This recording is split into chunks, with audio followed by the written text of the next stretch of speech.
ഇതാ വഴിയല്ലേ?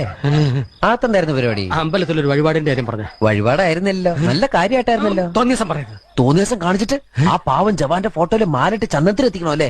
പുരുഷേട്ടനെങ്ങാനും അറിഞ്ഞാ പിള്ളേച്ചന്റെ ഫോട്ടോയില് മാലിട്ട് ചന്ദനത്തിൽ എത്തിക്കേണ്ടി വരും. വീട്ടിൽ വെച്ച് ചതറിക്കും.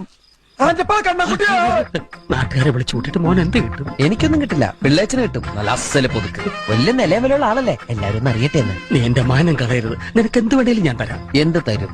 എന്ത് വേണം? അച്ഛന്റെ കയ്യിൽ നിന്ന് കള്ളക്കണക്ക് എഴുതി വാങ്ങിച്ച കുരുടിമുക്കിൽ 25 സെന്റ് സ്ഥലം. അയ്യോ മാധവ, അത് അയ്യോ മാധവ, അത് എഴുതി തരൊന്നും വേണ്ട. അവിടെ ഇത്തവണ എനിക്ക് വിത്തറക്കണം. അതെന്റെ ഒരു മോഹ. ഞാൻ പടവല വിട്ടിരിക്കുക. ആയിക്കോട്ടെ, അത് വിറ്റ് കഴിഞ്ഞാൽ എനിക്ക് വിത്തറക്കാലോ. ഇറക്കാം. പുറപ്പെടാം. പോകാൻ വരട്ടെ.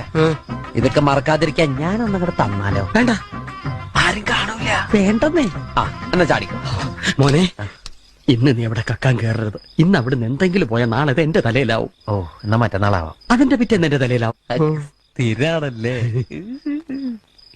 ചാടിക്ക.